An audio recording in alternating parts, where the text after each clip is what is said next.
Good afternoon friends, welcome back to my channel. ಮಳೆ ಬರ್ತಾ ಇದೆ. ಇವತ್ತು ಮಧ್ಯಾಹ್ನದಿಂದ ಸ್ಟಾರ್ಟ್ ಮಾಡ್ಕೋತಾ ಇದ್ದೀನಿ ವ್ಲಾಗು. ತುಂಬ ಮಳೆ. 12:30 ಆಯಿತು. ಸೊ ಇವತ್ತು ಒಂದು ಒಳ್ಳೆ ರೆಸಿಪಿ ಕೊಡ್ತೀನಿ, ನೋಡ್ಕೊಳ್ಳಿ. ಇದು ದಾಲ್ಚಾ ಮಾಡ್ತಾಯಿದ್ದೀನಿ. ದಾಲ್ಚಾ ರೆಸಿಪಿ ನೆಕ್ಸ್ಟ್ ಟೈಮ್ ಕೊಡ್ತೀನಿ. ಇದು ತೆಂಗಿನ ಹಾಲು ಹಾಕ್ಕೊಂಡೆ ದಾಲ್ಚಾಗೆ.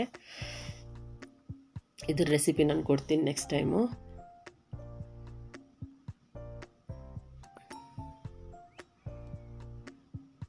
ದಾಲ್ಚಾ ರೆಡಿ ಆಯಿತು ನಂದು. ಸೊ ಈಗ ಚಿಕನ್ ರೆಸಿಪಿ ಕೊಡ್ತೀನಿ ನೋಡಿ. ಇದು ರೆಸ್ಟೋರೆಂಟ್ ಸ್ಟೈಲಲ್ಲಿ ಚಿಕನ್ ರೆಸಿಪಿ ಕೊಡ್ತಾಯಿದ್ದೀನಿ. ಬೇಸಿಕ್ ಮಸಾಲೆ, ಜಿಂಜರ್ ಗಾರ್ಲಿಕ್ ಪೇಸ್ಟು, ಕರಿ ಪತ್ತ, ಸಾಲ್ಟು, ಬಟರು ಮತ್ತು ಆನಿಯನ್ ಮತ್ತು ಗ್ರೀನ್ ಚಿಲ್ಲಿ ಉದ್ದ ಕಟ್ ಮಾಡ್ಕೊಂಡಿರೋದು, ಟೊಮಾಟೊ ಉದ್ದ ಕಟ್ ಮಾಡ್ಕೊಂಡಿರೋದು ಮತ್ತು ದೊಡ್ಡ ಮೆಣಸಿನ್ಕಾಯಿ ಸಣ್ಣ ಸಣ್ಣದಾಗಿ ರೌಂಡಾಗಿ ಕಟ್ ಮಾಡ್ಕೊಳ್ಳಿ. ಮತ್ತು ಇಲ್ಲಿ ಚಿಕನ್ 1 kgಗೆ ಟರ್ಮರಿಕ್ ಪೌಡ್ರು, ಪೆಪ್ಪರ್ ಪೌಡ್ರು ಮತ್ತು ರೆಡ್ ಚಿಲ್ಲಿ ಪೌಡ್ರ್ ಹಾಕ್ಕೊಂಡು, ಸಾಲ್ಟ್ ಹಾಕ್ಕೊಂಡು ಮತ್ತು ಸ್ವಲ್ಪ ಸೋಯಾ ಸಾಸ್ ಹಾಕ್ಕೊಂಡು ಚೆನ್ನಾಗಿ ಮಿಕ್ಸ್ ಮಾಡ್ಕೊಳ್ಳಿ. ನಂತರ ಒಂದು 10 ನಿಮಿಷ ರೆಸ್ಟಿಗಿಡಿ. ನಂತರ ಇಲ್ಲಿ ಪ್ಯಾನಿಗೆ ಬಟರ್ ಹಾಕ್ಕೊಂಡು ಬಟರ್ ಬಿಸಿಯಾದ ನಂತರ ಈ ಮ್ಯಾಗಿನೇಟ್ ಮಾಡಿ ಇಟ್ಕೊಂಡಿರೋ ಚಿಕನ್ನ ಅದಕ್ಕೆ ಹಾಕಿ ಒಂದು 10 ನಿಮಿಷ ಚೆನ್ನಾಗಿ ಫ್ರೈ ಮಾಡಿ. ಇದರಲ್ಲಿ ಏನಂದರೆ ವಾಟರ್ ಅಂತ ಸೇರಿಸಲೇಬಾರ್ದು ಈ ಗ್ರೇವಿಗೆ.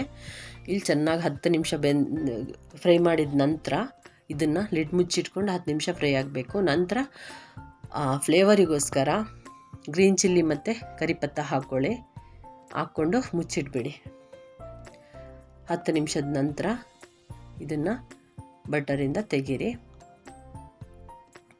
ನಂತರ ಅದೇ ಬಟರ್ ಹಾಕಿರೋ ಪ್ಯಾನಿಗೆ ಸ್ವಲ್ಪ ಆಯಿಲ್ ಹಾಕ್ಕೊಂಡು ಜಿಂಜರ್ ಗಾರ್ಲಿಕ್ ಪೇಸ್ಟ್ ಹಾಕ್ಕೊಳ್ಳಿ. ನಂತರ ಗ್ರೀನ್ ಚಿಲ್ಲಿ ಹಾಕ್ಕೊಳ್ಳಿ, ಒಂದು ಲವಂಗದ ಪತ್ತನೂ ಹಾಕ್ಕೊಳ್ಳಿ ಮತ್ತು ಕರಿ ಲೀವ್ಸ್ ಹಾಕ್ಕೊಂಡು ಚೆನ್ನಾಗಿ ಒಂದು 5 ನಿಮಿಷದ ನಂತರ ಚೆನ್ನಾಗಿ ಅದರ ಹಸಿ ಸ್ಮೆಲ್ ಹೋದ ನಂತರ ಈಗ ಆನಿಯನ್ ಹಾಕ್ಕೊಳ್ಳಿ. ಆನಿಯನ್ನು ಕೆಂಪಾದ ನಂತರ ಒಂದು ಸ್ವಲ್ಪ ಕೆಂಪಾಗ್ತಾ ಬರಬೇಕಾದ್ರೆ ಉಪ್ಪು ಹಾಕ್ಕೊಳ್ಳಿ, ಸಾಲ್ಟ್ ಹಾಕ್ಕೊಂಡು ಚೆನ್ನಾಗಿ ಅದು ಮಿಕ್ಸ್ ಆದ ನಂತರ ಈಗ ರೆಡ್ ಚಿಲ್ಲಿ ಪೌಡ್ರು ಎಲ್ಲ ಬೇಸಿಕ್ ಮಸಾಲೆ, ಕಾರಿಯಂಡರ್ ಪೌಡ್ರು, ಟರ್ಮರಿಕ್ ಪೌಡ್ರು, ಮತ್ತು ಗರಂ ಮಸಾಲ ಪೌಡ್ರು ಹಾಕ್ಕೊಂಡ ನಂತರ ಈಗ ಒಂದು 5 ನಿಮಿಷ ಬಿಟ್ಟು ಟೊಮಾಟೊ ಉದ್ದಕ್ಕೆ ಕಟ್ ಮಾಡ್ಕೊಳ್ಳಿ. ಯಾಕೆ ಅಂದರೆ ಚೆನ್ನಾಗಿ ಬೇಯುತ್ತೆ ಮತ್ತು ನೋಡೋಕ್ಕೂ ಚೆನ್ನಾಗಿರುತ್ತೆ.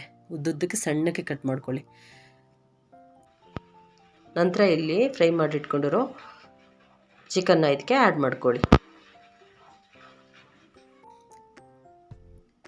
ಮತ್ತು ಲಿಡ್ ಮುಚ್ಚಿ ಒಂದು 10 ನಿಮಿಷ ಹಾಗೆ ಬೇಯಲಿ. ನೀರು ಹಾಕೋಕ್ಕೆ ಹೋಗಬೇಡಿ ಯಾವ ಕಾರಣಕ್ಕೂ. ಮತ್ತು ಗಾರ್ನಿಷಿಂಗಿಗೆ 10-20 ನಿಮಿಷ ಬೆಂದ ನಂತರ ನಿಮಗೆ ಬೇಯ್ತು ಅನಿಸಿದ ಮೇಲೆ ನಂತರ ಗಾರ್ನಿಷಿಂಗ್ಗೆ ನೀವು ದೊಡ್ಡ ಮೆಣಸಿನ್ಕಾಯಿನ ಕಟ್ ಮಾಡ್ಕೊಂಡಿದ್ರಲ್ಲ ಅದು ಮತ್ತು ಕಾರಿಯಂಡರ್ ಲೀವ್ಸ್ ಹಾಕಿ ಒಂದು 5 ನಿಮಿಷ ಬಿಡಿ.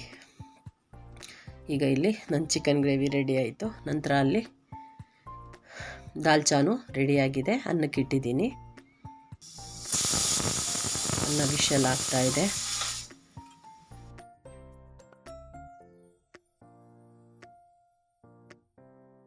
ಪಾತ್ರೆ ತುಂಬ ಆಯಿತು, ತೊಳ್ಕೊತಾ ಇದ್ದೀನಿ.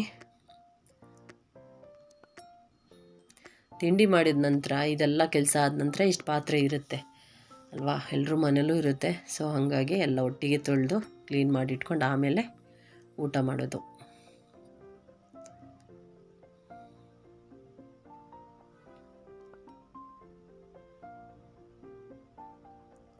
ಇಲ್ಲಿ ಚಿಕನ್ ಗ್ರೇವಿ ಮತ್ತು ದಾಲ್ಚಾ ಮತ್ತು ಜೀರಾ ರೈಸ್ 3 ರೆಡಿಯಾಗಿದೆ. ಮಕ್ಕಳಿಗೆ ಊಟ ಕೊಡ್ತಾಯಿದ್ದೀನಿ.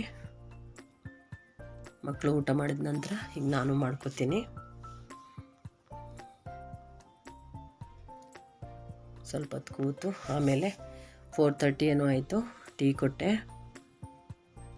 ಈಗ ಓದಕ್ಕೆ ಕೂರ್ತಾರೆ ಮಕ್ಕಳು. ಟೆಸ್ಟ್ ಇದೆ ನಾಳೆ. ಸೊ ಹಂಗಾಗಿ ಬಟ್ಟೆ ಹಾಕೋಕ್ಕೆ ಎಲ್ಲ ಕಡೆ ಬಟ್ಟೆ ಹಾಕಿದ್ದೀನಿ, ಒಣಗ್ತಾ ಇಲ್ಲ, ಹೊರಗಡೆ ಹಾಕೋ ಹಾಗೇ ಇಲ್ಲ.